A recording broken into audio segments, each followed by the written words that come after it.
మనం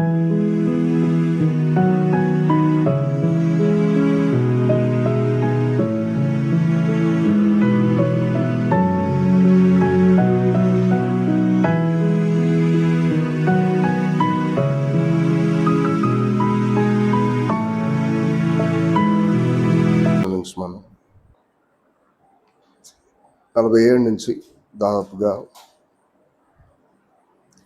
56 వచ్చిన వరకు కూడా మనం మార్చి చదువుదాం. 47 నుంచి 56 వరకు ఉన్న పోర్షన్ని మనం మార్చి చదువుదాం. మాథ్యూ గాస్పెల్ 26 చాప్టర్ 47 నుంచి 56. ఆయన ఇంకా నువ్వు మాట్లాడుతుండగా 12 మందిలో ఒకడు యోధా వచ్చును, వానితో కూడా బహుజన సమూహం కత్తులు గుదీలు పట్టుకొని ప్రధాన యాజకుల యొద్ద నుండి ప్రజల యొద్ద నుండి వచ్చాను.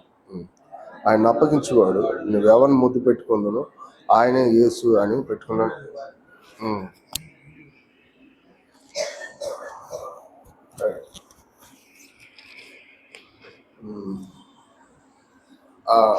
49. వెంటనే యేసు వద్దకు వచ్చి, బోధకుడా నీకు శుభమని చెప్పి ఆయన్ని ముద్దు పెట్టుకున్నాను.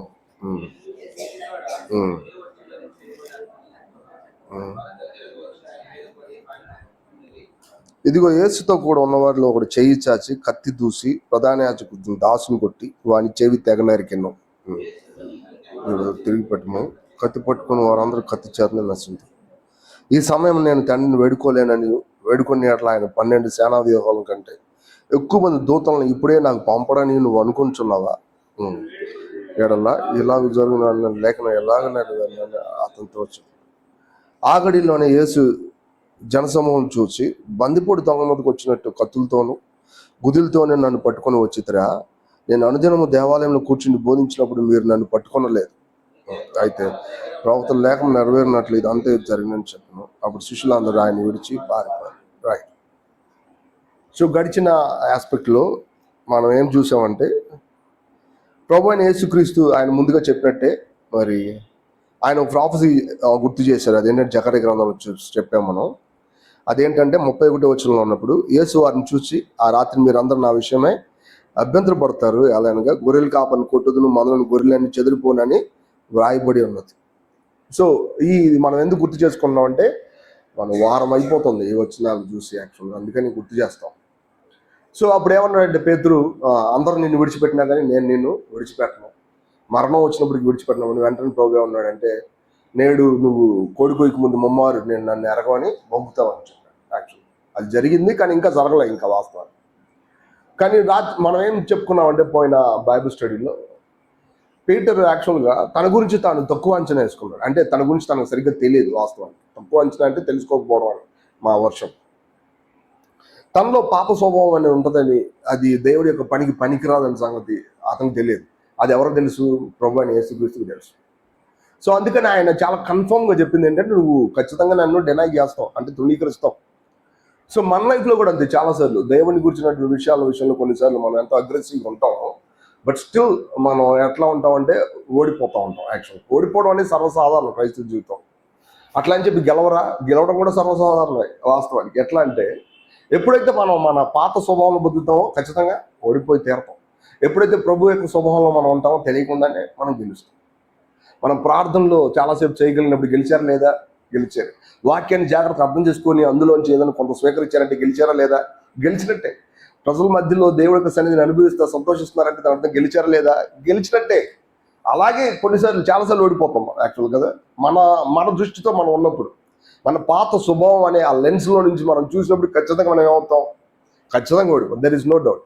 ఎందుకంటే ఇక్కడ మన కళ్ళ ముందు ఉన్న మనుషులు కాదు, ఎవరున్నారు? దేవుడే ఉన్నాడు. యాక్చువల్గా కొరింథీయుల రాసిన పౌలు అనలే, ఉపేక్షించుకోవడం మనిషిని కాదు దేవుణ్ణే. అంటే ఏంటి? చర్చ్లో ఎవరినైనా ఉపేక్షిస్తున్నారంటే ఎవరిని ఉపేక్షిస్తున్నారు? మనిషిని కాదు, దేవుణ్ణే.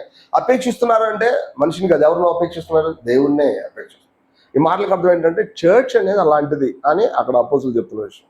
సో ఇక్కడ అర్థమైంది ఏంటంటే, తన యొక్క పాప స్వభావాన్ని పేతురు ఎరగకుండా ఆ విషయాన్ని ముందుకు తీసుకెళ్ళడానికి ప్రయత్నం చేశాడు.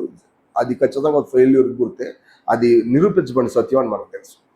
సో అంతేకాదు, అక్కడ మనం ఏం చూసామంటే, మన ప్రభు అయిన యేసుక్రీస్తు ఆయన 3 శిష్యుని తీసుకొని వెళ్ళి వాస్తవానికి కొంచెం దూరం వెళ్ళి ప్రార్థన చేసినప్పుడు, ఫస్ట్ టైం ప్రార్థన చేశాడు, సెకండ్ టైం ప్రార్థన చేశాడు, థర్డ్ టైం కూడా ప్రార్థన చేశాడు. ఇలా 3 సార్లు ప్రార్థన చేసినప్పుడు దాని అర్థం ఏంటంటే, ఆయన స్పిరిచువల్ కన్ఫర్మేషన్, అది వాస్తవాన్ని ఆత్మ సంబంధమైన మరి లోతైన గ్రహింపు. ఒక మాటలో చెప్పాలంటే దేవుడి చిత్తం ఇదే, ఇక నేను సిలువ వేయబడడానికి నేను ఇది సమయం అని కన్ఫర్మ్ చేసుకున్నాడు. అది దాని అర్థం. ఆయన పుట్టినప్పటి నుంచి కూడా సిలువ వేయబడడానికి వచ్చాడని ఆయన తెలుసు.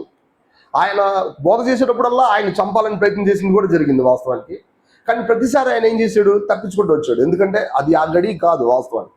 కానీ ఇప్పుడు ఇది ఆ గడి అని ఆయన తెలుసుకోవడానికి, ఆయన ఆ విషయాన్ని కన్ఫర్మ్ చేసుకోవాలంటే మిక్కిలి వేదన పడాలా, ఆయన మరి చాలా తన ప్రాణం కలవరపడాలా, ఇట్లాంటి సంగతులు ఉంటాయి.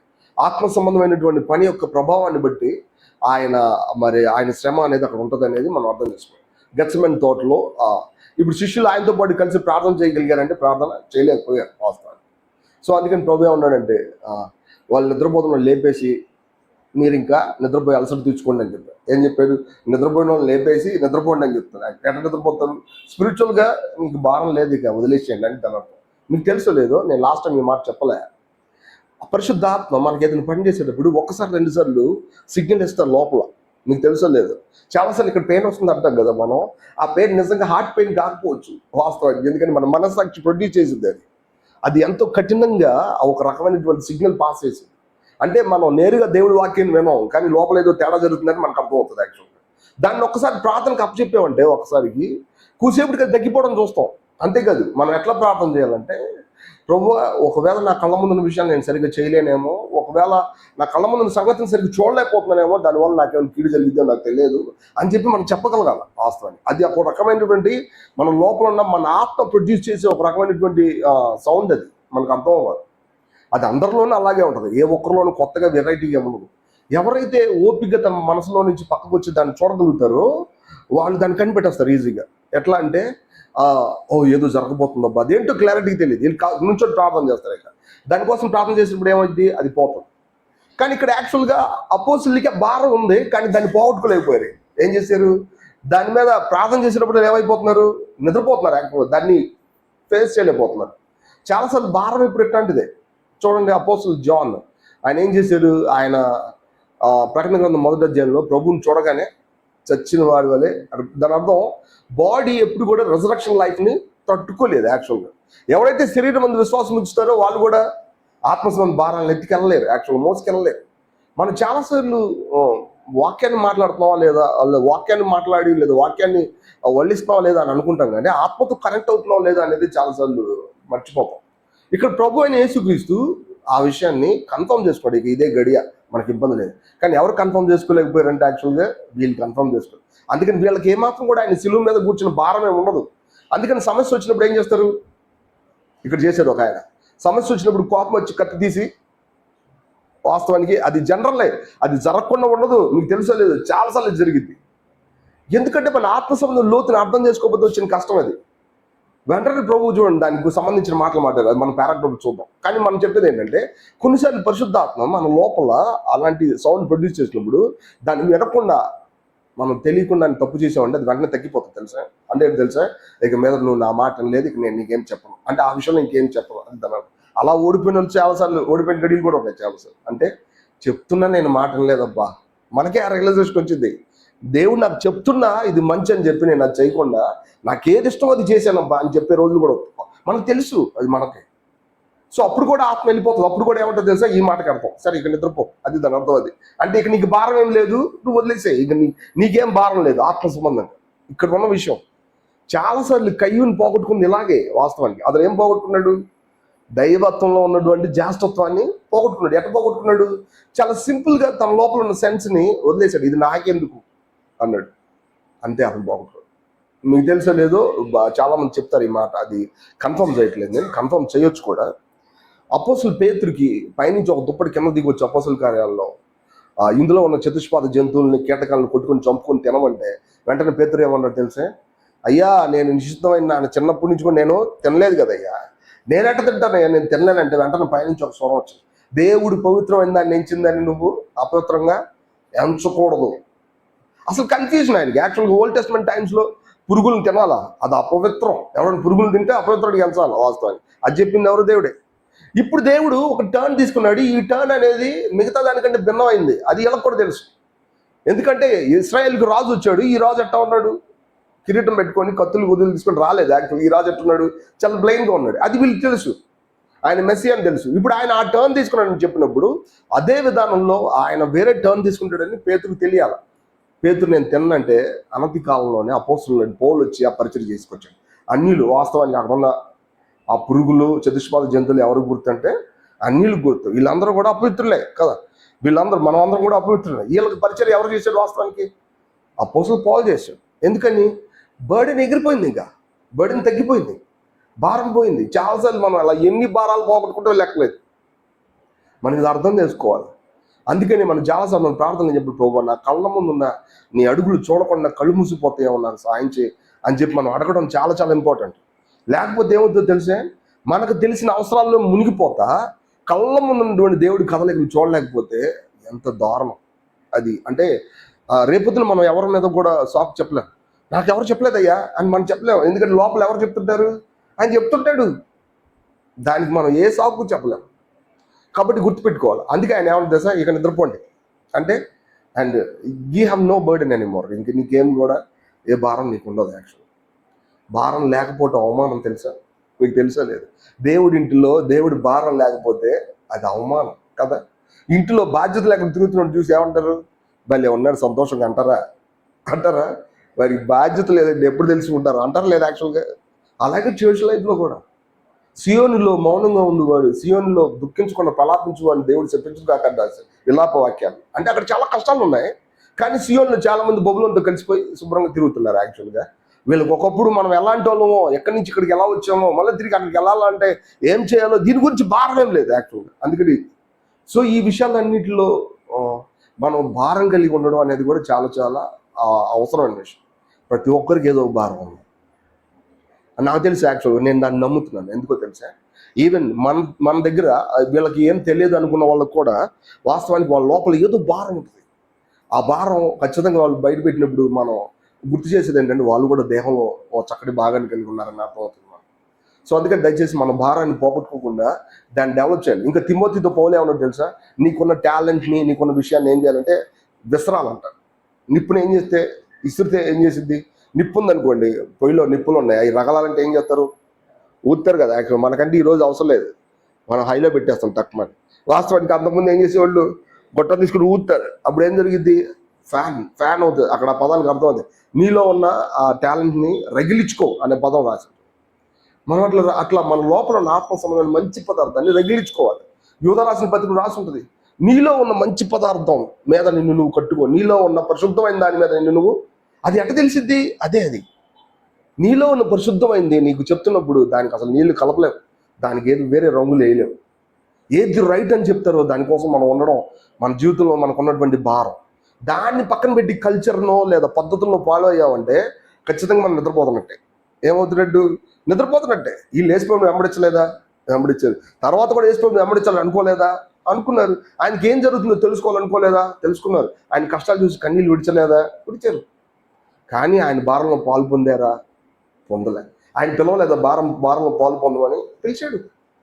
సరే, అది చాలా పెద్ద విషయం, అక్కడ ఎన్నో అడ్జస్ట్మెంట్లు ఉన్నాయి. అయినా సరే ఆయన పిలిచాడా లేదు? వాస్తవానికి ఎటువంటి సందేహం లేదు. అక్కడ ఉన్నటువంటి అడ్జస్ట్మెంట్ చాలా పెద్దది. ఆయన ఒక మానవుడిగా ఈ భూమి మీద తన శిష్యులతో కలిసి తిరిగేటప్పుడు సహోదరుడిగా తన భారాన్ని పంచివ్వడానికి ఏమాత్రం వెనక తగ్గలేదు. చూసారా? నాతో పాటు కలిసి ప్రార్థన చేయండి. అది ఎంత పెద్ద విషయం. మనం చాలాసార్లు సపరేషన్కి వెళ్ళుకుంటాం, వాళ్ళే ఆ పని చేస్తారు, వీళ్ళే ఈ పని చేస్తారు. ఒకవేళ దేవుడు మనకు ఆ భారాన్ని ఇస్తే కనుక మనం దాన్ని తృణీకరించాలి. ఈ విషయాన్ని కూడా అర్థం చేసుకోవాలి. సో ఇప్పుడు మన పోర్షన్ మన దగ్గరికి వెళ్తే, ఇక్కడికి వస్తే ఇప్పుడు వెంటనే ఏం జరిగింది? ఆ గెత్సెమనే తోటలోకి వచ్చారు వాళ్ళు. గెత్సెమనే తోటలో వాళ్ళు ఈ మాటలు మాట్లాడుతూ ఉండగానే ఇస్కరియోతు యోధా గురించి 47వ వచనం.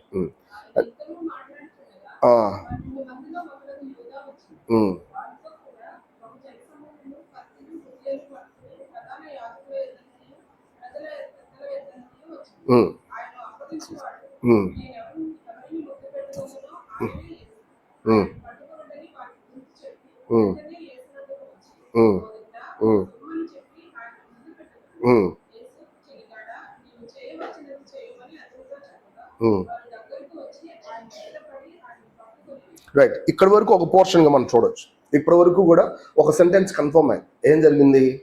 ఆయన గెత్సెమనే తోటలో మాట్లాడుతున్నాను. నిజానికి అక్కడ కిద్రోన్ వాగ్ అని ఒకటి ఉంటుంది, చిన్నది, ఒక చిన్న కెనాల్ లాంటిది. ఆ వాగులో నుంచి బయటకు వచ్చేసింది, ఆ దాటి ఇటు వచ్చారంటే యోహాను సువార్త రాసింది. మనం కూడా ఆ పోర్షన్ చదువుతాం ఇప్పుడు యాక్చువల్గా. అది దాటి ఇటు వచ్చిన తర్వాత గెత్సెమనే తోట ఉంటుంది. గెత్సెమనే తోటలో వాళ్ళు మాట్లాడుకుంటున్నప్పుడు ఇంకా కంప్లీట్ కాకుండానే, ఎందుకంటే అక్కడ ప్రార్థన చేశారు ఇప్పుడు దాకా, వెంటనే ఒకళ్ళు వచ్చారు. ఎవరైనా ఇస్కరియోతు యోధ వచ్చారు. ఇస్కరియోతు యోధ అక్కడికి ఎందుకు వచ్చాడు తెలిసే? చాలాసార్లు ఆయనకి ఎక్కడికి వెళ్తాడో అది ఆయనకి తెలుసు బాగా. వీళ్ళందరూ కలిసి ప్రార్థన చేసుకోవాలంటే ఎక్కడికి వెళ్తారో ఆయనకి బాగా తెలుసు, ఎందుకంటే వాళ్ళల్లో ఒకడు ఆయన వాస్తవానికి. కానీ ఇక్కడ విషయం ఒకటే ఏంటంటే, ఈయన చాలాసార్లు మరి సమాజ మందిరాల్లోనో లేదంటే రోడ్డు మీద నిలబడి మాట్లాడేటప్పుడు లేదంటే చాలా మంది స్వస్థపరిచేటప్పుడు అనేకులు ఆయన చూడలేదా? చూశారు. కానీ ఇస్కరియోతు యోధ చెప్తేనే అతను పట్టుకోవాలా వాస్తవానికి ఆయన అనేది నాకు అసలు డౌట్ అనమాట యాక్చువల్గా. కానీ ఇస్కరియోతు యోధ దాని గురించినటువంటి బాధ్యత తీసుకున్నాడు. ఏంటంటే, నేను ఆయన మీకు అప్పగిస్తానంటే ఆ బాధ్యతలో ఉన్న సంగతి ఏంటంటే, ఎక్కడున్నాడో చెప్తా, అది దాని అర్థం.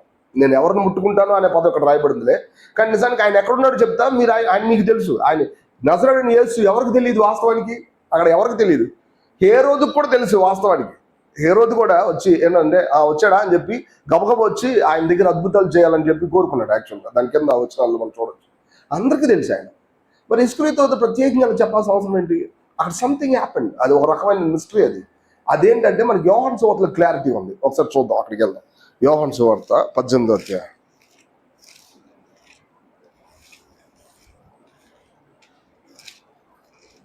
యోహాను సువార్త 18వ అధ్యాయము మొదటి నుంచి చదువుదాం దయచేసి. ఇక్కడ వచనాలు కొనండి, మొదటి నుంచి చదువుదాం. యేసు ఆ మాటలు, యోహాను సువార్త 18వ అధ్యాయం.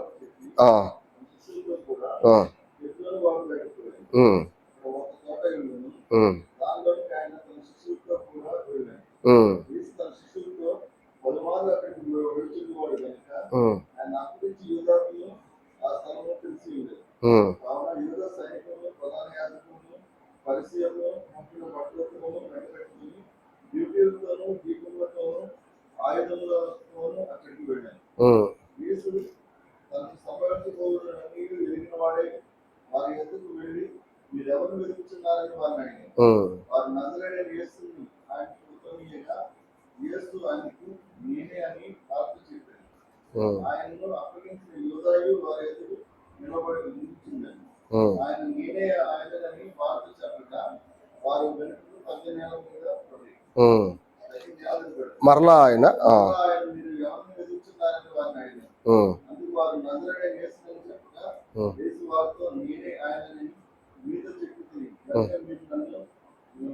వెతుకుచున్నాడల్లా వీరిని పోయినని చెప్పాను. రైట్, ఇక్కడున్న సంభాషణ చూసారా? వాస్తవానికి మాథ్యూ గాస్పెల్లో ఏం రాస్తుంది? నేరుగా వాళ్ళు వచ్చి ఆయన పట్టుకున్నారు, లేదంటే ఇస్కరియోతు యోధ ఆయన ముద్దు పెట్టుకున్నాడు అని రాస్తుంది యాక్చువల్. అక్కడ కూడా ఒక చిన్న ఒక రకమైన మాట ఇంగ్లీష్లో అడిషనల్గా రాయబడింది. బట్ ఇక్కడ ఏం జరిగింది? వాళ్ళు వచ్చి ఎత్తుతున్నారంట. ఎక్కడ? గెత్సెమనే తోటలో ఎత్తుతున్నారు. మనుషులు కనబడుతున్నారా?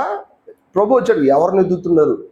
ప్రభుని చూశారు వీళ్ళు. వాస్తవానికి ఎవరిని ఎత్తుతున్నారంటే, మేము యేసుని వెతుకుతున్నాం, నజరేయుడైన యేసుని వెతుకుతున్నాం అంటే నేనే ఆయన అనగానే వెంటనే అయ్యారు, వెనక్కి దగ్గర నేల మీద పడ్డారంట యాక్చువల్.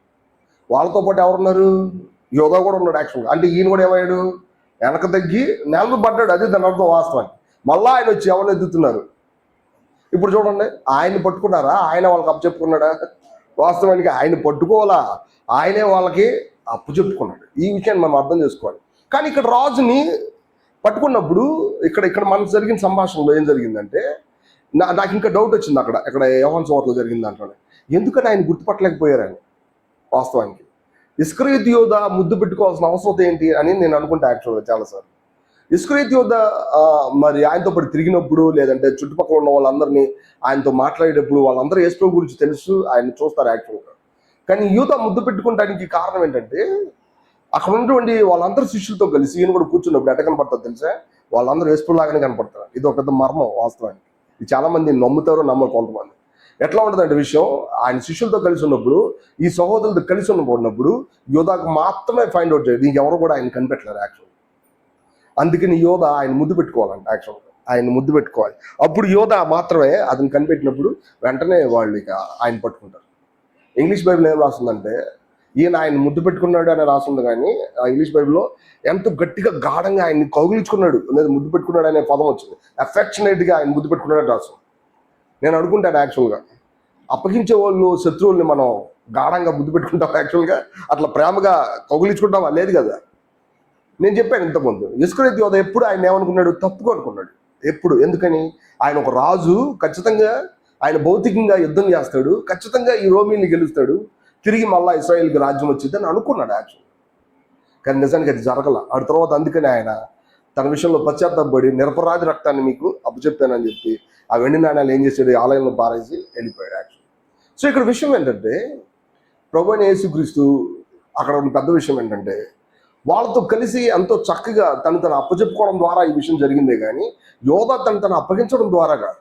ఇంకొక మాట ఏంటంటే, అక్కడ ఇంకొక మాట ఉంది, దయచేసి అది చదువుదాం. మాథ్యూ గాస్పెల్ 26 చాప్టర్ 49 వచ్చిన.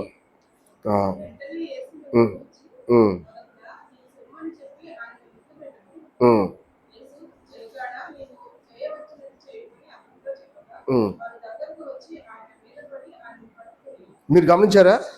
ఇక్కడ వాస్తవానికి మన ప్రభువైన యేసుక్రీస్తు తను అప్పగించుకుంది ఫస్ట్ రోమీలకు కాదు, ఇస్కరియోతు యోధాకు అప్పచెప్పుకున్నాడు. వాస్తవం గమనించారా? ఇస్కరియోతు యోధాకు అప్పచెప్పుకున్నాడు ఆయన యాక్చువల్గా. ఎందుకో తెలుసా? నువ్వు చేయాల్సింది నువ్వు చెయ్యి. నిజంగా ఆయన తను అప్పగిస్తాడన్న సంగతి ఆయన తెలీదా? తెలుసు వాస్తవానికి.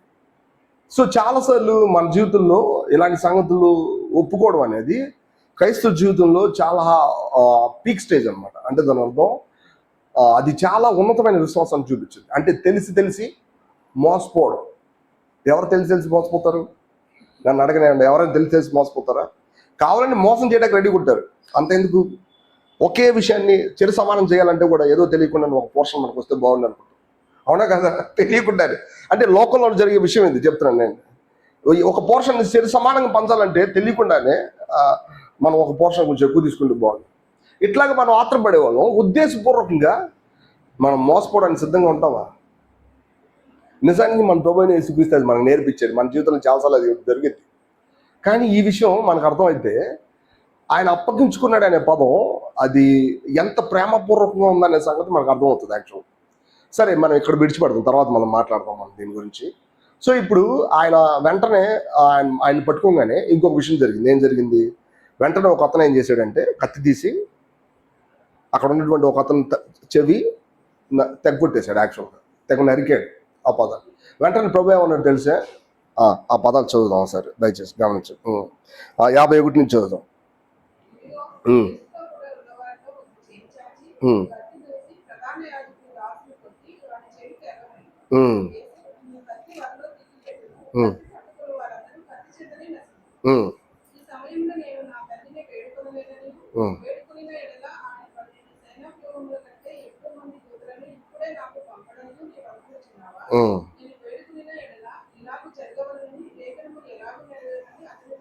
గమనించారా?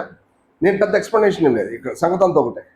ఆయన అలా చెవి తెగొట్టినప్పుడు ఒక అతను, నిజానికి యోహాను సువార్తలో పేతురు అని క్లియర్గా రాస్తున్నది, ఇక్కడైతే రాయలేదు. సో ఇప్పుడు పేతురు అలా కొట్టినప్పుడు అతని పేరు కూడా రాస్తుంది, ఆ దాసుని పేరు మల్కు అని యోహాను సువార్తలో క్లియర్గా రాస్తుంది. సో ఇప్పుడు వెంటనే ఇక్కడ ఉన్న విషయం అంతా ఒకటి. ఏమన్నా తెలుసా? పేతురు, లేదంటే నీ కత్తి నీ వరలో పెట్టు. యాక్చువల్గా నువ్వు కత్తి పట్టుకుంటే కత్తితోనే ఏమవుతావు? నశించిపోతావు. కానీ నిజానికి ఇక్కడ కత్తి కాదు పట్టుకోవాల్సింది. ఏం పట్టుకోవాలి? లేఖనాన్ని పట్టుకోవాలి. ఇక్కడ దేని పట్టుకోవాలి? ఇది కూడా కత్తే ఒక మాటలో. లేఖనం వాక్యం ఎలాంటిది? ఎప్పుడు కత్తే ఒక మాటలో. కానీ ఇది ఇన్విజిబుల్, మనకు కనపడదు. మీరు గమనించండి. కానీ ఈ మనుషుడు ఏం చేశాడు? ఫిజికల్గా కత్తి పట్టేసుకోడు యాక్చువల్గా. ఇట్లా కత్తి పట్టుకోగానే ప్రభు ఉన్నాడు, కత్తి పట్టుకున్నాడు, కత్తితో చచ్చిపోతాడు. కానీ నిజానికి నేను వేడుకోలేను, నేను వేడుకుంటే 12 సేనా వ్యూహాల కంటే పెద్ద సైన్యాన్ని దేవుడు నాకు పంపడానికి నువ్వు అనుకుంటావా? ఇట్లా నేను చేస్తే లేఖనం ఎట్లా నెరవేరుది? ఇది యాక్చువల్ బర్డెన్. అసలు భారం, అసలు ఒక విషయం ఏంటంటే లేఖనం నెరవేరాల. లేఖనం నెరవేరాల. మనం చాలాసార్లు ఈ విషయానికి పట్టించుకోం నిజానికి. అంటే ఎందుకు పట్టించుకోమంటే దేవుడు మనకు మాదిరిగా, ప్రభువైన యేసుక్రీస్తు మాదిరిగా ఉంచాడు. ఏంటంటే మనిషి కుమారుడు తన జీవితం అంతా కూడా దేని ప్రకారం నడుచుకున్నాడు? లేఖనం ప్రకారం నడుచుకున్నాడు. తన కోసం ముందుగా ఏదైతే చెప్పబడిందో దాని ప్రకారం నడుచుకున్నాడు. మీ జీవితంలో ఏం జరగాలి నెక్స్ట్ అని మీరు అనుకున్నారు అనుకోండి, నా జీవితంలో ఇట్లా ఇట్లా ఇట్లా అని నేను చెప్పాను అనుకోండి, నేను దేన్ని వదిలిపెట్టాను? లేఖనాన్ని వదిలిపెట్టేసి గమనించారా? నా భవిష్యత్తు ఎలా ఉండాలని నేను అనుకున్నాను అనుకోండి, నా భవిష్యత్తు పెద్ద హాలు, పెద్ద మీటింగ్లు, పెద్ద పెద్ద సేవలు నేను అనుకున్నాను. ఉదాహరణకు నా గురించి నేను వెంటనే దేన్ని వదిలిపెట్టేసాను? నేను నా గురించి దేవుడు ఏదైతే ముందుగా రాసి పెట్టాడో దాన్ని వదిలిపెట్టేశాను. మన జీవితంలో మన ప్రభు అయిన యేసుక్రీస్తు మనకేసిన దారి ఏంటో తెలిసే, మన కోసం ఆల్రెడీ ముందుగా ప్రొఫెసీ ఉంది, ఒక ప్రవచించబడింది. దాన్ని తెలుసుకొని దాని ప్రకారం ఉంటే చాలు, అంతకు మించి ఇంకేమీ అవసరం లేదు. దేవుడు ఆల్రెడీ మన కోసం ఒక ప్రణాళిక ఏర్పాటు చేశాడు. ఆ ప్రణాళిక ప్రకారం మనం ఉంటే చాలు. ఇది ప్రభు చెప్తుంది యాక్చువల్గా. పేతురు నీకేది తెలుసు అది చేయడం కాదు, నువ్వు దేని ప్రకారం చేయాలా? లేఖనం ప్రకారం చేయాలా. వాస్తవానికి నేను దేనికోసం వచ్చాను తెలుసా? లేఖనం ప్రకారం చేయడానికే వచ్చా. మనిషి కుమారుడు పుట్టింది లేఖనం ఉంది, మనిషి కుమారుడు బతికేది లేఖనం ఉంది, మనిషి కుమారుడు ఎలా చనిపోతాడు అనేది కూడా లేఖనం ఉంది. నేను ఇట్లా చేస్తే లేఖనం ఎట్లా నెరవేరుద్ది? ఈ పదమేం పెద్దగా అంటే పెద్ద మర్మమేం కాదు. కానీ ఇక్కడ చూపించినటువంటి ఆ మాదిరి అది చాలా పెద్ద విశ్వాసం. ఎట్లాంటిదంటే ఆయన తన లైఫ్లో ఏం జరుగుద్దో అని అయోమయం లేదు ఆయనకి. తన లైఫ్లో కోరుకోవడానికి కూడా ఏమి ప్రత్యేకంగా ఆయన సొంత విషయాలు కూడా ఆయనకి ఏం లేవు. ఆయన జీవితంలో ఒక్కటే కళ్ళ ముందు ఉంది, ఏంటో తెలుసా? లేఖనం నెరవేర్చబడాలి. ఎందుకంటే లేఖనమే రేపొద్దున వాక్యానుసారంగా, అంటే ఆ వాక్యమే మన జీవితాల్లో పనిచేయడానికి కావాల్సిన ఏర్పాటు జరిగింది. ఆ లేఖనమే.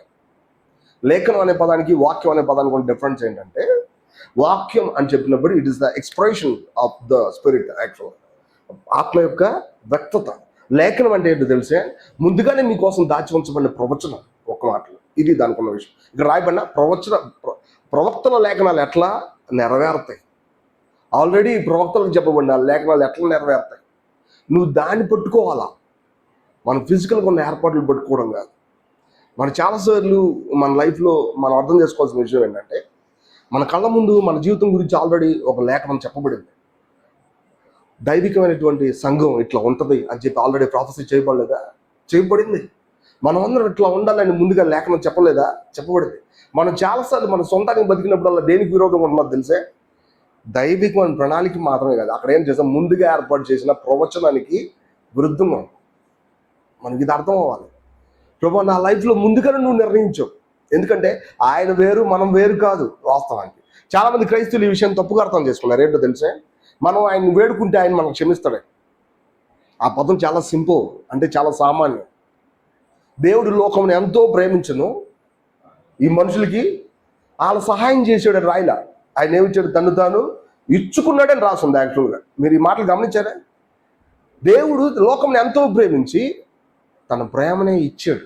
ఆ ప్రేమ ఎవరు? ప్రభు అయిన యేసుక్రీస్తు. ఆ ప్రేమను ఇచ్చినప్పుడు మనకు సహాయం చేయమని అడిగి ఆ ప్రార్థనలో ఉన్నటువంటి ఆ చిన్న ఆ మెలికి ఎలా కనబడుతుందో తెలుసా? మీకు నాకు పెద్ద డీలింగ్స్ ఏం లేవు, కనీసం మమ్మల్ని కనికరించి ఆ కొంచెం సహాయం అని చెయ్యి అన్నట్టు కాదా? వాస్తవానికి ఒక మాటలో మనకి వాళ్ళకి డీలింగ్ సరిగ్గా ఉండవు, కానీ సమయం వచ్చినప్పుడు మళ్ళీ ఆయన ఎట్లా అడుగుతామంటే ఏదైనా కొంచెం సహాయం అని చెయ్యి అని అడుగుతున్నట్టు మనకు ఉంటుంది. కానీ నిజానికి ప్రభు చెప్పే పదం ఏంటో తెలుసా? నేను మిమ్మల్ని ప్రేమించి నన్ను నేను మీకు అప్పచెప్పుకున్నాను. మీరు మమ్మల్ని ఎట్లా చూడాలి తెలుసా? నాలో మిమ్మల్ని మీరు చూసుకోండి, మీలో నన్ను చూడండి. యాక్చువల్గా ఇది మనకి క్రీస్తు యేసులో ఉన్నటువంటి సరైనటువంటి భాగం. ఇది మనకు అర్థం అవ్వాలి. బైబిల్ చెప్పలేదా మీరు క్రీస్తు యేసునందు ఉన్నారు అని చెప్పలేదా? ఆ దినమని మీరు నన్ను ఎరుగుతారు, నేను మీలోను మీరు నాలోను, మన ఇద్దరం ఉన్న చోట తండ్రి కూడా కలిసి ఉన్నాడని మీరేం చేస్తారు? ఆ దినమని మీరు ఎరుగుతారు. ఏ దినమున? ఎప్పుడైతే పరిశుద్ధాత్మను మనం ఎరుగుతామో, మన లోపల పరిశుద్ధాత్మ నివసిస్తాడో, మనం ఎప్పుడు తిరిగి జన్మిస్తామో వెంటనే ఎవరు వస్తారు? రెండో రాకల్లో ఆయన వస్తాడు అనుకుంటారు చాలా మంది. వాస్తవానికి ఆ దినమని ఎరగాల్సిన అవసరంలో డైరెక్ట్గా ఏం చూస్తాం? మనం ఆయన చూస్తాం. ఎరగడం అనే పదానికి అర్థం ఏంటంటే, మనం ఫిజికల్ ఐస్తో చూడకపోయినా మన ఆత్మలో దాన్ని కలిసి ఉంటాం. మనకి ఇది అర్థం అవ్వాలి. క్రిస్టియన్ లైఫ్లో కొత్తగా చేయడానికి ఏం లేదు, ఆల్రెడీ చేయబడిన ప్రాఫెసీ మిగిలింది. ఆయన గురించి ముందుగా చెప్పబడలేదా? చూడండి ఒకసారి యెషయా గ్రంథం 53వ అధ్యాయం. మనకు తెలుసు ఆ విషయాలు, నేను అందుకే కొన్ని వాటిని స్కిప్ చేస్తా ఉంటాను. యెషయా గ్రంథం 53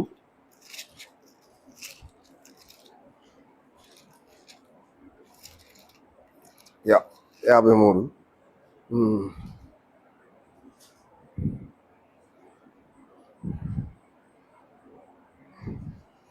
8వ వచనం చదువుతాం. 7-8 వచనాలు. రైట్, ఆయన దౌర్జన్యం పట్టుకున్నారు అక్కడ.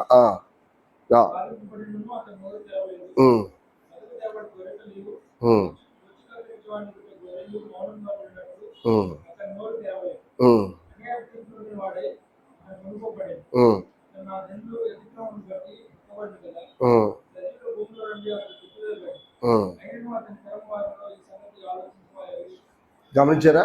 ఇదంతా ప్రాఫెసీ మనకు తెలుసు. కానీ నిజానికి ఈ ప్రాఫెసీ ఎవరు నెరవేర్చారు? ఆయన ఉద్దేశపూర్వకంగా ఆయన నెరవేర్చారు. నన్ను అడగనివ్వండి, ఆయనకు ఒకటి మనకు ఒకటి జరిగిద్దా? జరగదు. ఆయనకు ఒకటి మనకు ఒకటి జరగదు. అపోస్తలుడు పౌలు ఒక మాట అన్నాడు చూడండి ఒకసారి, 2 కొరింథీయులు 4వ అధ్యాయం.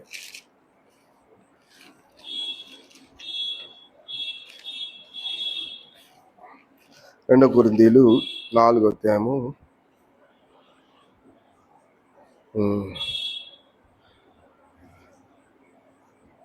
రైట్ 10వ వచనం చదువుతాం. రైట్ 10.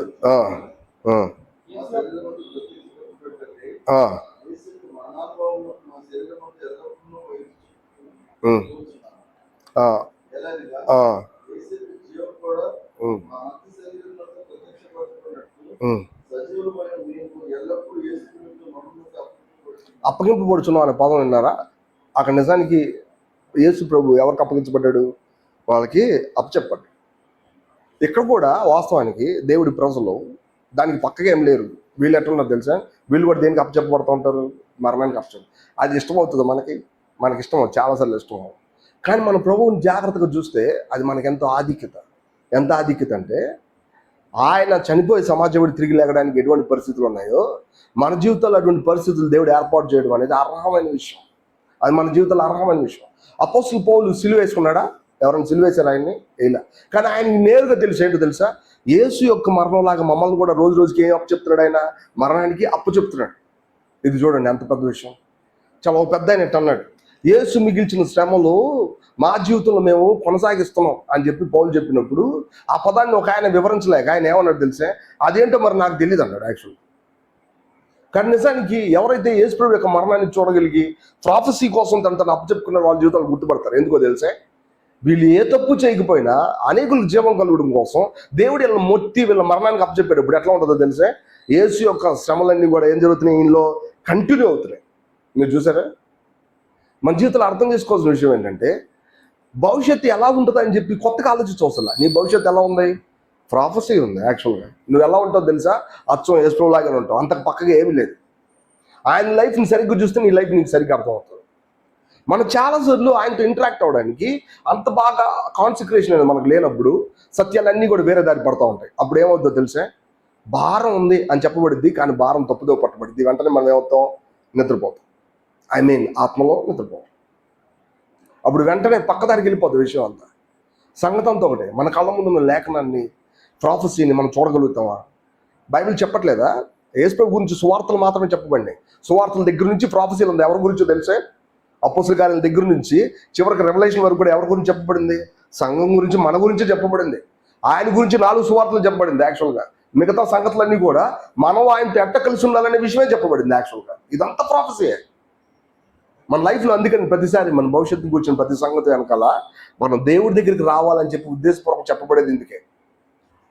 మనకు అర్థం అవ్వాలా, ప్రభువా లేఖనం నెరవేర్చడానికి నువ్వు ఎంత తొందరపడ్డావో నా లైఫ్లో కూడా నేను అట్టనే నా గురించి నువ్వు ఏర్పాటు చేసిన దాన్ని నెరవేర్చడానికి నేను ఇక్కడ ఉన్నాను ప్రభువా అని మనం చెప్పాలా. అది చెప్పగలిగితేనే ఆయనతో మనం కలిసి ఉన్నాం, ఆయనతో మనం చక్కగా ఉన్నాం. లేకపోతే ఏమవుతుందో తెలిసే? ఆయన దారి వేరుగా ఉంటుంది, మన దారి వేరుగా ఉంటుంది. ఒకరోజు మనం ఆశ్చర్యపోతాం, నేను ఎప్పుడు యేసు ప్రభుతోనే ఉన్నాం కదా. లేదు, ఆయన ఎక్కడ ఉన్నాడు? ఆయన ఆళ్ళ చేతిలో ఉన్నాడు. యాక్చువల్గా మనం ఎవరి చేతిలో ఉన్నాడు? పక్కకి వెళ్ళిపోం. అక్కడ రాయబడలేదా? ఎప్పుడైతే ఆయన పట్టుకున్నారు వెంటనే వీళ్ళందరూ ఏమయ్యారు? వీళ్ళందరూ పారిపోయారు. ఆయన పట్టుకోగానే ఏమయ్యారు వీళ్ళందరూ? మనం కూడా చాలాసార్లు అట్లాంటి ఉన్నాయి. అపోస్తలుల కార్యాలు శుభ్రంగా పనిచేయలేదన్న అది కాదు ఇక్కడ విషయం. మనమందరం అట్లాంటి వాళ్ళం. ఆయన రియాలిటీ అక్కడ ఉంది యాక్చువల్గా. అది మనకు అర్థం అవ్వాలి. అప్పుడే అపోస్తలుల కార్యంలో పరిశుద్ధాత్మను లోపరుచుకుంటాం. మీకు తెలుసు లేదు, పేతురు తన లైఫ్లో ఎలా హతసాక్షి అయ్యాడంటే, అపోస్తలుడు పౌలు చెప్పినట్టే నువ్వు మరి యెరూషలేముకి వెళ్ళబాకు, నిన్ను చంపుతారని చెప్పి ప్రాఫెసీ పేతురు కూడా చెప్పేవాళ్ళు చాలామంది. అపోస్తలుడు పౌలు యెరూషలేముకి వెళ్ళకూడదని చెప్పి ఒక అతను వచ్చి అతను నడికట్టు తీసుకొని ఇలా కట్టుకొని, అగబ్బు అనే వ్యక్తి, ఇలా ఈ నడికట్టు కలిగిన వాడిని యెరూషలేం వెళ్తే కనుక చంపేస్తారని చెప్పి ముందుగానే అపోస్తలుడు పౌలు గురించి మాట్లాడితే పౌలు ఏమన్నాడు తెలుసా? నేను వెళ్ళకుండా మానేస్తా, ఇటు నుంచి వెళ్ళిపోతా అని చెప్పలా. ఎవరు తెలుసు? నేను ఖచ్చితంగా అక్కడికి వెళ్తానని చెప్పాడు. వీళ్ళందరూ వెళ్ళొద్దని చెప్పారు యాక్చువల్గా. ఎవరిని? అపోస్తలుడు పౌల్ని. వెంటనే పౌలు ఏమన్నా తెలుసా? మీరందరూ ఏడ్చి నా గుండె బద్దలు చేస్తారు ఎందుకు? నేనైతే నా ప్రభు అయిన యేసుక్రీస్తు కోసం చచ్చిపోవడానికి నేను రెడీగా ఉన్నాను. ఇలాంటి సంఘటనలే పేతురు జరిగినప్పుడు ఆయన ఎన్నోసార్లు తప్పించుకొస్తున్నాడు. మీకు తెలుసో లేదు, చరిత్ర చెప్తుంది. ఇలాంటి సంఘటనలే పేతురు జీవితంలో వచ్చినప్పుడు ఆయన ఎన్నోసార్లు తప్పించేసుకుని వేరే ఊర్లో వెళ్ళిపోయాడు. చెట్టు చివరిలో ఒక ప్రాంతం పైన గుర్తులేదు.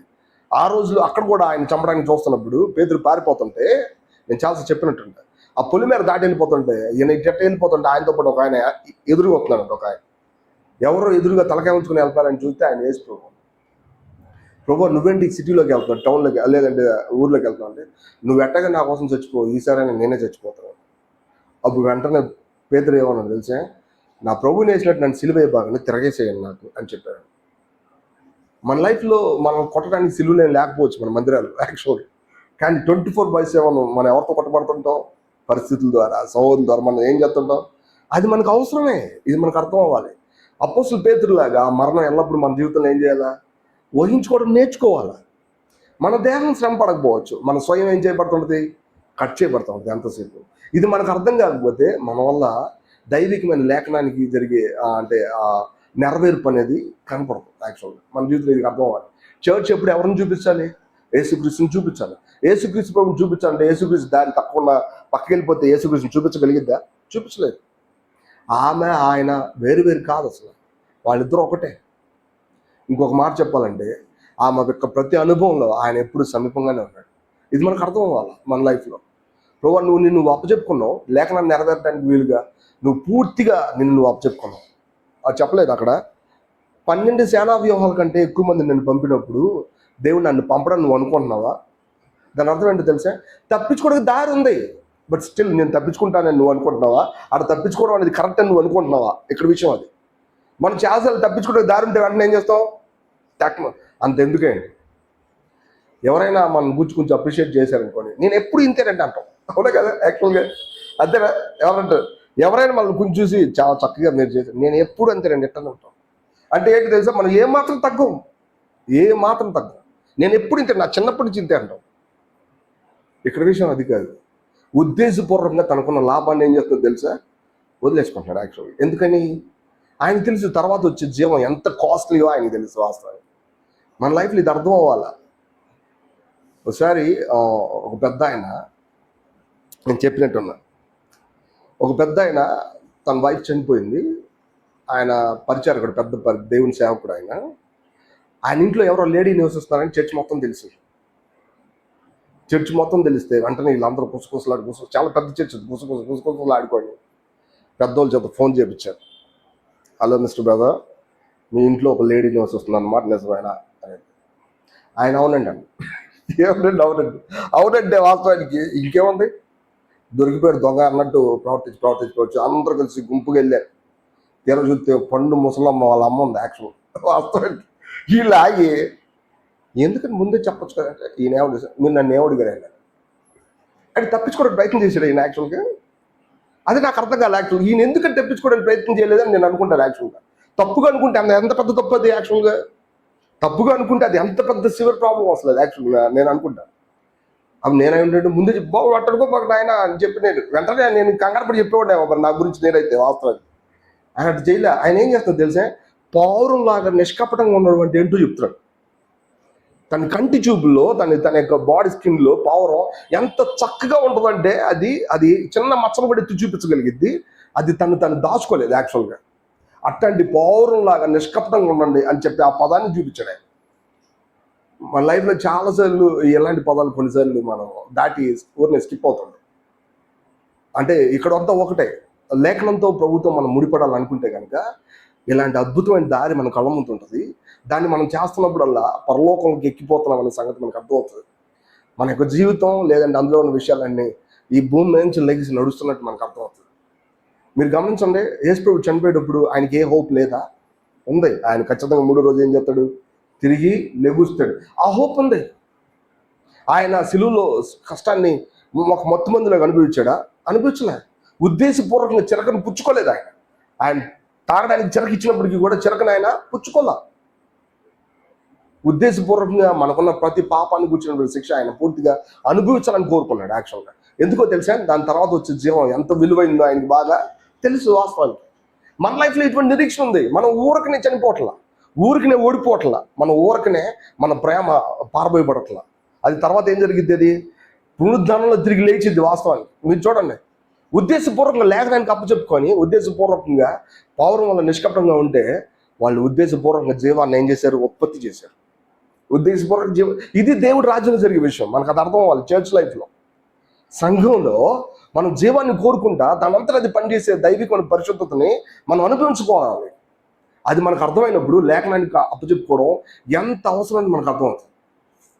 రైట్, కొన్ని మాటలు చూసి మనం ఈ పోర్షన్ మనం దాటి వెళ్ళిపోదాం. చూడండి దయచేసి రోమన్స్ చాప్టర్ 4లో చివరి వచనం ఒకసారి చదువుతాం. రోమపత్రిక 4వ అధ్యాయం.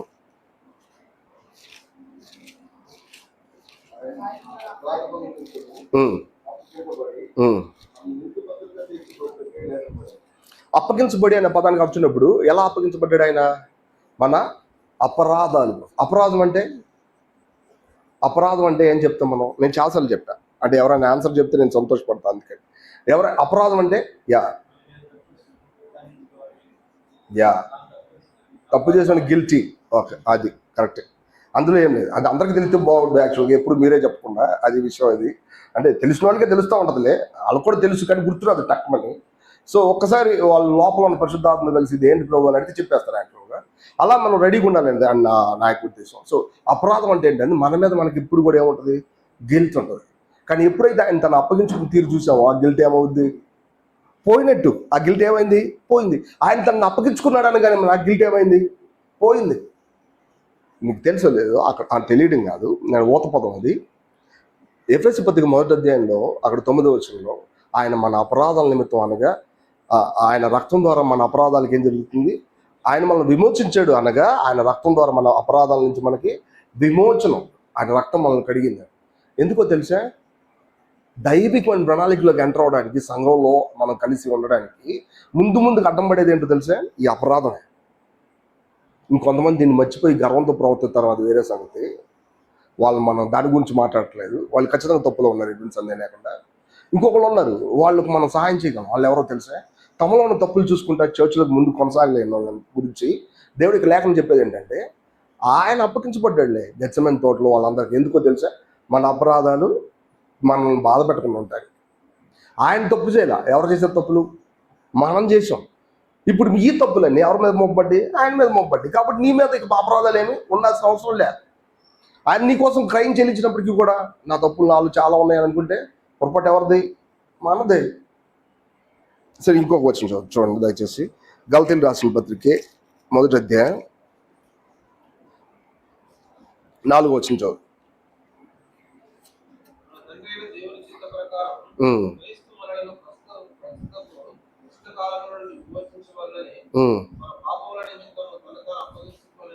తన్ను తాను, ఆ పదం రాయడానికి ఎంత బాగా తెలుసబ్బా పౌలు గారిని అనుకుంటా. తను తాను అప్పగించుకున్నాడు. దేంట్లోంచి? ప్రస్తుత దుష్ట లోకంలో నుంచి మనల్ని విమోచించడానికి. దుష్టలోకం ఏం చేస్తుందో తెలుసా? దేవుడి కింద బతకాల్సిన అవసరం లే, నీ అంతా నువ్వు బతకగలని చెప్పుద్ది యాక్చువల్గా. దుష్టలోకం ఏం చేసిద్ది? మనమే తెలివిగా బతకొచ్చని చెప్పింది యాక్చువల్గా. నువ్వే బతకొచ్చు, నువ్వే గాలి పీల్చొచ్చు, నువ్వే జీవించవచ్చు, నువ్వే నీ లైఫ్ని కొనసాగించు అని చెప్పింది. గలతీయులకు రాసిన పత్రికలో పౌలు ఎంఫసైజ్ చేసేది ఇదే యాక్చువల్గా.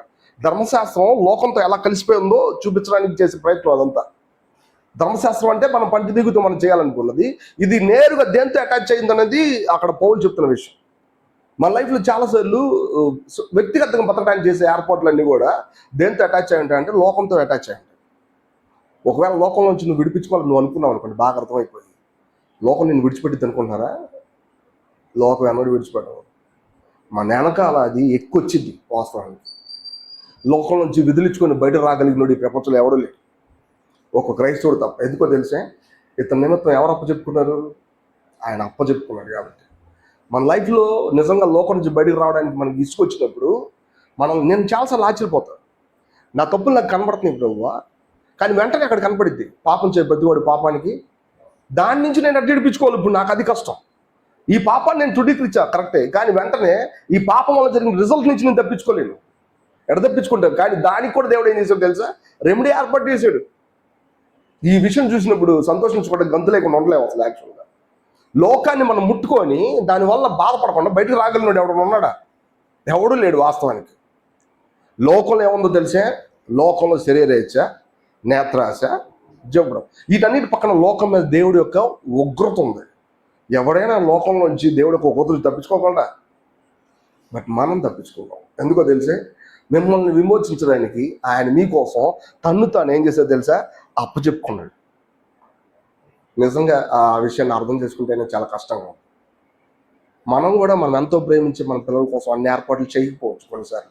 నేను చాలాసార్లు అట్లా అనుకుంటాం. ఎంతో బాగా ప్రేమించిన వాళ్ళు కూడా ఏదో సమయంలో పిల్లల్ని బాధ పెట్టిన వాళ్ళు అయి ఉంటారు. పెద్ద అయిన తర్వాత నేను ఎక్కడైనా బాధ పెట్టాలంటే ఖచ్చితంగా రాసుకుని డైరీలు చూపిస్తారు. నువ్వు ఇట్ట బాధ పెట్టావు, అట్ట బాధ. అప్పుడు మనం అనుకుంటాం, ఇంకా నేను ఒక మంచి పేరెంట్ ఉండాలనుకున్నాను, బట్ నేను ఉండలేకపోయాను దయచేసి అట్లా అంటాం. అలా అన్న వాళ్ళు చాలా మంది ఉంటారు యాక్చువల్గా. కానీ మన ప్రభు మన విషయంలో అన్ని పక్కల నుంచి మనకు సహాయం చేసేది. ఈ విషయం మనకు అర్థం అవ్వాలి. మనల్ని ఆయన్ని ఏం చేసేది తెలిసే, ఈ లోకం నుంచి చాలా మందికి లోకం అనే వేరియేషన్ తెలియదు. అందుకని ఏం జరిగింది తెలిసే, లోకంలో కొనసాగుతూ కూడా దేవుడి దగ్గరికి వచ్చినప్పుడు వాళ్ళు లోకంలో ఎదగాలని ప్రయత్నం చేస్తూ ఉంటారు. ఎదగడం తప్పు కాదే. లోకంలో ఎదగడం, దేవుళ్ళు ఎదగడం, రెండు ఎదగడాలు ఉండవా? ఉంటాయి, ఖచ్చితంగా ఉంటాయి. ఓల్డ్ టెస్ట్మెంట్ అంతా కూడా దేవుడు యాకోబును ఉన్నతమైన స్థలాల్లో నిలబెడతానని చెప్పినట్టే కదా. ఖచ్చితంగా లోకాన్ని ఆయన తక్కువ అంచనా వేయడు. ఖచ్చితంగా తన ప్రజలు లోకంలోని ప్రతి సంగతిని ఎరగాలని అనుకుంటాడు. కానీ ఆ లోకం అంటే ఏంటో నీకు తెలియకపోతే లోకం దేవుడు ఒకటే అనుకుంటాం. భక్సింగ్ గారు తన లైఫ్లో కొన్ని సంవత్సరాలు ఎవరు తిరగనంత ఎక్కువగా ఫ్లైట్లో తిరిగాడంట. ఎవరైనా ఆయన అకౌంట్లో ₹1 ఉండదు, మళ్ళీ ఆయన అకౌంట్లో ₹1 ఉండదు. ఈయన ఫ్లైట్లో ఒక సంవత్సరం కొంత పీరియడ్లో ఎవరు తిరగనంత రీతిలో ఎక్కువ తిరిగితే వీళ్ళంతా లెక్కలేసుకొని ఎవరు బాగా తిరిగారబ్బా అని చూస్తే ఈయన పేరు వస్తే ఈయన కొన్ని రోజులు ఫ్రీగా ఇచ్చేసారంట. మీరు ఫ్రీగా తిరగొచ్చు సార్ ఇన్ని నెలలు అని చెప్పి ఆయనకి ఇచ్చారంట. అది నేను చదివా వాస్తవానికి. ఈయనకి ఎవరు, ఈయన లోకంలో ఉన్నాడా? లోకంలో ఉన్నాడు బిడ్డ, కానీ లోకం ఆయన మీద ఏమాత్రం ప్రభావం. మరి ఈ లోకంలో ఎదగలేదు ఈయన. ఆయన చూడండి, ఒకసారి ఆలోచిస్తున్నాను. యాక్చువల్గా విషయం అంతా ఒకటి. ఆయన ఏం చెప్తారు తెలిసే, లోకం ఎప్పుడు నీ చుట్టూ కుక్క పిల్లలు తిరిగిద్దంట. ఎందుకంటే దాన్ని వదిలేసి తిరిగేవాళ్ళు అంటే దానికి ఇష్టం. దాని వెనకాల వాళ్ళ వెనకాల పడుతూ ఉంటుంది ఎంతసేపు. ఎవరైతే దాని వెనకాల దానికోసం ఆరాటపడ్డారో వాళ్ళని తుణీకరించింది. అందుకని ఆయన ఏమంటాడంటే, ఇంకొక ఆయన కూడా ఎట్లా అంటాడు యాక్చువల్గా, ఆస్టిన్ స్పార్క్స్ అని ఒక ఆయన, లోకాన్ని నువ్వు వాడుకొని కుక్క పిల్లలు గట్టిగా తొన్నది ఎగిరిపోద్ది అని చెప్పాడు. యాక్చువల్ ఆయన అటు చెప్పాడు. ఏం చెప్పాడు తెలుసా, లోకం నువ్వు వాడుకొని దాన్ని వదిలేసాయి. దాని మీద ఆశపడబాక, మంచి పొజిషన్ దీని మీద ఆశపడబాక. పొజిషన్ ఇచ్చేది ఎవరు? ఆయనే. కానీ నీ సోర్స్, నీ మూలం ఎవరు? మళ్ళా ఆయనే నీకు అన్ని ఇస్తాడు. ఒకసారి జేసీ రావు గారు చనిపోయారు, ఇప్పుడు లేరు కదా. ఆయన తన లైఫ్లో ఒక ప్రార్థన చేసుకున్నాడు. ఎప్పుడు వెళ్ళినా క్యాలిఫోర్నియాకి వెళ్తాడు కానీ డార్జిలింగ్ వెళ్ళడు. ఎందుకని? ఆయన అక్కడికి తీసుకెళ్ళరు. మీటింగ్లన్నీ ఎక్కడ జరుగుతాయి అంటే క్యాలిఫోర్నియాలో జరుగుతాయి. డార్జిలింగ్ వెళ్తే కాంచనజంగా శిఖరాన్ని చూడొచ్చు, ఎవరెస్ట్ శిఖరాన్ని చూడొచ్చు. యాక్చువల్గా అక్కడ అది చూడాలి యాక్చువల్గా. కానీ దానికోసం ఎప్పుడు చూసినా ఇంతకు వెళ్ళిపోతూ ఉంటాడు. ఈయన చిన్న ప్రార్థన చేసుకుని వదిలిపెట్టాడు.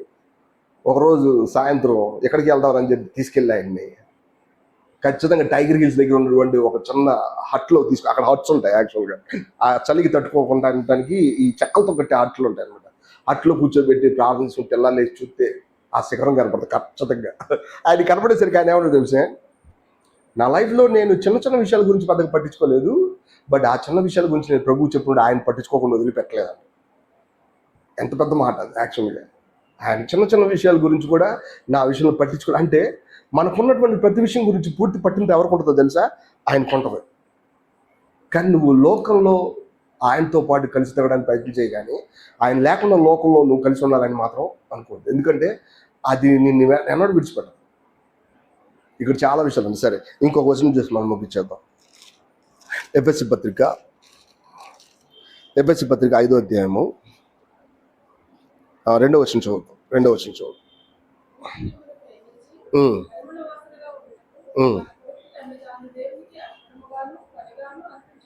చూసారా ఏం రాశారు అక్కడ? మన కోసం అర్పణంగా బలిగాను అప్పగించుకొని అలాగే మీరు ప్రేమ కలిగి నడుచుకోండి. మీరు గమనించండి, ఇక్కడ ఉన్న ఆస్పెక్ట్ సంథింగ్ డిఫరెంట్ దాని గలేషన్స్ చెప్పడం దానికంటే కూడా భిన్నమైంది. ఇదేంటో తెలుసా? మనం ఏమన్నా అంటే పరిమళ సువాసనగా ఉండాలంట. మీరు గమనించండి, పరిమళ సువాసన ఎక్కడి నుంచి వచ్చింది? పరిమళ సువాసన ఏదో ఒక చెక్క ఉందనుకోండి, ఆ చెక్కను గట్టిగా కొడితే వచ్చిద్దా? రాదు. ఏదో ఒక పువ్వుని తీసుకొచ్చి ఇక్కడ మన పెరట్లో కూడా కొన్ని పువ్వులు ఉంటాయి, వాటిని బాగా నలిపితే వస్తుందా? సువాసన వచ్చిందా? ఒక సర్టెన్ పువ్వు, సర్టెన్ ఫ్లవర్ ఉంటుంది. ఆ ఫ్లవర్కి ఆ స్మెల్స్ ఉంటాయి, యాక్చువల్ తన లైఫ్లో ఉంటాయి. ఆ ఆ ఫ్లవర్ని మనం క్రాష్ చేసినప్పుడు, దాన్ని క్రష్ చేసినప్పుడు ఏం జరిగింది, అందులోంచి వచ్చింది. ఇంకో మాట చెప్పాలంటే ప్రతిష్టాభిషేకం తగిన ఎప్పుడు గుమగుమలాడిపోతుంది యాక్చువల్. ఎందుకంటే దాంట్లో దాల్చిన చెక్క ఉంటుంది, నిమ్మగడ్డి ఉంటుంది. ఇవన్నీ కూడా ఒక రకమైన ఫ్రేగ్రెన్స్ క్రియేట్ చేస్తూ ఉంటాయి యాక్చువల్గా, అంటే సువాసన. మనం ఎక్కడ ఉండాలి తెలిసే, చర్చ్ లైఫ్లో సువాసన కలిగి ఉండాలి యాక్చువల్గా. అంటే పరలోకపు సువాసన మనం కలిగి ఉండడానికి ఆయన ఏం చేశాడు తెలుసా, తను తాను అప్పచెప్పుకున్నాడు. మన లైఫ్లో ఎప్పుడు కూడా మనం ఎట్లా ఉండడానికి ప్రయత్నం చేస్తాం తెలిసే, అధికారం చెలాయించడానికి ప్రయత్నం చేస్తాం. ఎలా? మనకున్న అధికారం మీరు గమనించండి, ఈ భూమి మీద ఎవరినైనా విడిచిపెట్టండి, నీకేం కావాలంటే వీళ్ళందరూ నాకు లోబడాలంటారు. చాలా సింపుల్గా. ఏమంటారు తెలుసా, వీళ్ళందరూ నాకు ఏమవ్వాలా, లోబడాలా, వీళ్ళందరి మీద నేను అధికారిగా ఉండాలి. ఇది జనరల్ థాట్ ఎవరికైనా కానీ. ఒక మాటలో, ఇంకో మాటలో అధికారం చెలాయించాలని లేకపోయినా కానీ నేను చెప్పిన మాట వినాలంటారు. ఏమంటారు తెలుసా, నేను చెప్పిన మాట వినాలంటారు. వీళ్ళంతా కూడా ఏ ఉద్దేశం తెలుసా, తెలియకుండానే మానవ గుణం అలాంటిది యాక్చువల్గా, మానవ స్వయం అలాంటిది. కానీ ఇక్కడ విషయం అది కాదు. వీళ్ళు ఏంటో తెలుసా, ఒక రకమైన ఫ్రేగ్రెన్స్ క్రియేట్ చేస్తారు. ఈ ఫ్రేగ్రెన్స్ అంటే సువాసన ఎవరికంటే చుట్టుపక్కల అందరూ కూడా. ఒకసారి గమనించండి, ఎప్పుడైనా మీరు ఇట్లా వెళ్తున్నప్పుడు ఎక్కడ మంచి సెంట్ మనకు కనపడగానే మనం వెంటనే రిఫ్రెష్ అవుతాం, అవునా కదా? యూదుల మధ్యలో ఇలాంటి సెంట్లు చాలా ఉంటాయి యాక్చువల్గా. చర్చ్ లైఫ్లో ఈ ప్రేమ సువాసన లాగా అందరికి తగలాలని చెప్పి ఆయన అప్పు చెప్పుకున్నాడంట. మీరు గమనించండి, ఎవరు అప్పు చెప్పుకోవాలి, లేకపోయారో వీళ్ళు అప్పు చెప్పుకోవాలంటే అనుకుంటా, ఎవరు అప్పు చెప్పుకున్నారు, ఆయన అప్పు చెప్పుకున్నాడు. అంటే ఆయన అప్పు చెప్పుకోవడంలో ఉన్న డెప్త్ ఏంటనేది మనకు అర్థమవుతే, కేవలం ఆయన నీ పాపాల నిమిత్తం, నీ అపరాధాల నిమిత్తమే కాదు, కేవలం ఈ దుష్ట లోకం నుంచి మాత్రమే కాదు, చర్చ్ లైఫ్లో ఆయన పరలోక సంబంధమైన సువాసన నీలోంచి బయట రావడానికి తను ఏం చేశాడు, అప్పు చెప్పుకున్నాడు. నాకు నా పాపాల నుంచి, అపరాధాల నుంచి విమోచించబడినప్పుడు సంతోషం వచ్చింది, కానీ ఇంకా ఏదో వెళ్తాం. అప్పుడు నేను ఈ లోకం నుంచి కూడా బయటకు రావాలని నాకు అనిపించింది. ఈ లోకం నుంచి కూడా బయటకు వచ్చిన తర్వాత కూడా నాకు ఇంకా వెళ్తుంటుంది. ఏంటో తెలుసా, చర్చ్ లైఫ్లో నేను ఖర్చు పెట్టుకోలేకపోతే ఎలా అబ్బా, నాకు ఇంకా తృప్తి లేదు. చాలాసార్లు మనలో ఉన్న అసంతృప్తి కారణం ఏంటో తెలుసా, మనం ప్రభు కోసం అప్పచెప్పుకోవడానికి, లేదంటే ఆయనలాగా సువాసనగా ఉండడానికి మనం ఇష్టపడం యాక్చువల్గా. ఇది నిజంగా మనలో ఉన్న వెల్త్ మీకు అర్థం అవ్వాలా. చర్చ్ లైఫ్ ఎలాంటిది అంటే నేరుగా మిమ్మల్ని ఎక్కడ తీసుకెళ్ళి పరలోకంలో పెట్టింది యాక్చువల్గా. అది ఎక్కడ పెట్టింది అంటే పరలోకంలో పెట్టింది. పరలోకపు సంఘం అయిన ప్రతి విషయం మన మీద రుద్దపడిద్ది. రుద్దపడడం అనే పదానికి అర్థం ఏంటంటే, నువ్వు ఒప్పుకున్నావు ఒకసారి నీ జీవితంలో, కానీ అది అనుభవంలోకి వచ్చినప్పుడు నీకు ఇష్టం ఉన్నట్ల. అయినా సరే దేవుడు ఏం చేస్తావు తెలుసా, నువ్వు ఒప్పుకున్న దాన్ని బట్టి నీ జీవితంలో మెల్లగా అదంతా నీ జీవితంలో అప్లై చేసేలా చేస్తూ ఉంటాడు యాక్చువల్. ఇది చాలా గొప్ప విషయం. చాలాసార్లు మేము అర్థమయ్యేది ఏంటంటే, నువ్వు దేవుడికి నిన్ను అప్పచెప్పుకున్నావా అని అడిగినప్పుడు అప్పచెప్పుకున్నావు, కానీ వాస్తవానికి ఇప్పుడు చాలాసార్లు దేవుడు నాలో పని చేయడానికి వచ్చినప్పుడు నేను దూరంగా వెళ్ళిపోతున్నాను. ఎప్పుడు దేవుడికి అప్పచెప్పుకున్న తర్వాతే. కానీ కొన్ని రోజులు తెలిసింది ఏంటో తెలుసా, నేను ఇలా వెళ్ళిపోవడం అనేది దేవుడి యొక్క పనిని నేను ఆటంకిస్తున్నాను, ఆటంకం కలగజేస్తూ ఉన్నాను. నన్ను నేను అప్పచెప్పుకోవడం వల్ల ఆయన నన్ను ఏం చేస్తాడు తెలుసా, సువాసనగా ఉండడానికి వీలుగా నన్ను చేస్తాను. పౌలు చెప్పాలి తన లైఫ్లో, నేను అక్కడ రాసి ఉంటుంది, దయచేసి మీరు గమనించండి.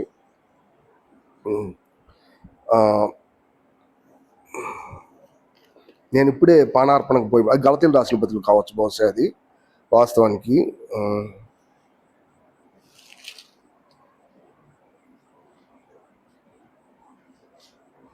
మనం ఆ వచనాన్ని తర్వాత చదువుతాం. యాక్చువల్గా ఇంకో వచనం చదువుతాం, చూడండి దయచేసి. ఇక్కడే 5వ అధ్యాయమే 25, 27 వచనాలు ఒకసారి మనం చదువుతాం. 25, 27 వచనాలు.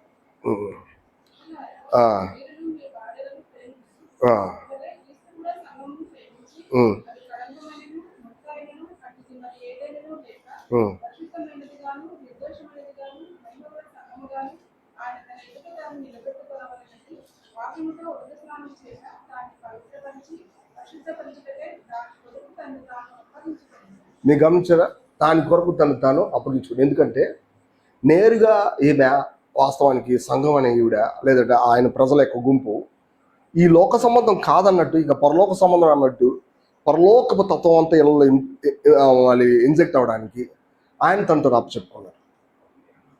మన లైఫ్లో ఆయన అప్పచెప్పుకోవడం వల్ల వచ్చినటువంటి గొప్పతనాన్ని మనం అర్థం చేసుకుంటే, ఇదంతా ఊరకనే రాలా, మనకు అర్థం అవ్వాలి. ఆయన తను అప్పచెప్పుకున్నాడు, మనకి ఇది అర్థం అవ్వాలి.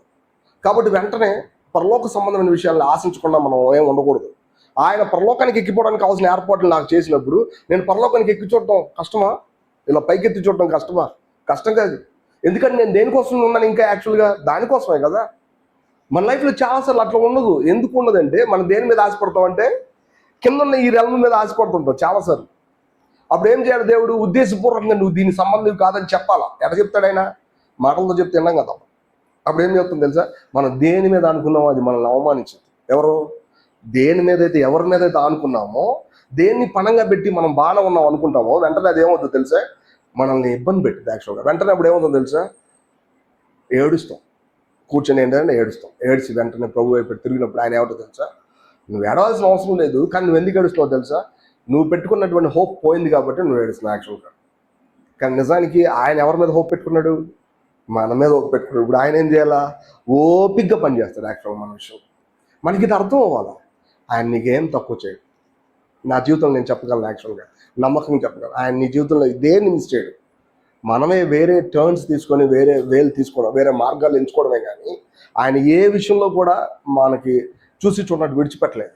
ప్రతిదీ నేను చెప్పగలను. చాలా విషయాలు నేను వద్దులే, నేను దాన్ని త్యాగం చేయాలనుకుంటున్నానులే, నాకు అవసరం లేదులే అని చెప్పి నా దేవుడు ఏం చేసి తెలిసే? నువ్వు ఉండాలాడా, నువ్వు ఇది చేయాల్సిందే అని నా దగ్గర కళ్ళ ముందుకు వచ్చిన విషయాలు చాలా వరకు నేను చూసాను యాక్చువల్. ఒకటి కాదు, రెండు కాదు, చాలా. అంటే నేనేమంటున్నాను తెలిసే? నా లైఫ్లో అది అవసరం లేదులే నేను అనుకున్నా. అంటే దాని అర్థం నేను నీ మీద ఆధారపడతాను, నువ్వు నాకేం అవసరం లేదు. నో, నేను నీకు అప్పుడున్నానో ఎవరికి అప్పుడున్నాను యాక్చువల్గా. నేను సపరేట్ అసలు యాక్చువల్గా అన్నట్టు. ఆయన ప్రతిదీ ఎట్లా చేశాడంటే యాక్చువల్గా ఆయన, నువ్వు నా మీద ఉంటే చాలు యాక్చువల్గా నీకు అన్నీ ఏం జరుగుతుందో తెలుసా? నేను ఆయన ప్రతిదీ చేయగలుగుతాను. మన లైఫ్లో ఇది అర్థమైందంటే మన జీవితం కోసం ఆయన తను అప్పచెప్పుకున్న ఆ సంగతి యొక్క విలువ కూడా మనకు అర్థమవుతుంది. అప్పుడు మనం ఏముంటుంది తెలుసా? ప్రభు నీలాగా నేను కూడా నీ లేఖనాన్ని నెరవేర్చడానికి నేను కూడా ఏముంటుందంటే సిద్ధంగా ఉంది. నా లైఫ్లో ఆల్రెడీ మీరు చేసిన ప్రాపసీ నాకు తెలియజేయండి. వాటన్ని గురించి మనం మాట్లాడినప్పుడు టైం లేదు. మన కోసం ఏమేం చేసాడు ఆయన, లేదా అదే సమయంలో దేనికోసం మనం ఉండాలి అనే విషయాలన్నిటి గురించి మనం రెగ్యులర్గా మాట్లాడతాను. వాటన్నిటిని కూడా ఇప్పుడు మనం చూపించవచ్చు, కానీ ఇది సమయం కాదు. మనం అర్థం చేసి ప్రభువా నువ్వు ఎట్లా లేఖనం కోసం అప్పు చెప్పుకున్నావు, నేను కూడా నేను లేఖనం కోసం అప్పు చెప్పుకుంటాను ప్రభువా. నేను మరి అపోస్తలుడైన పేతురు మరి అపోస్తలుల కార్యంలో ఎట్లా ఉన్నాడో అట్లా నేను ఉంటాను ప్రభు అని మనం అప్పు చెప్పుకుంటే ఖచ్చితంగా ఆయన మన కొరకు చేసిన దాన్ని మనం అనుభవిస్తాం. రైట్? దేవుడి మాటలు దీవించుగాక.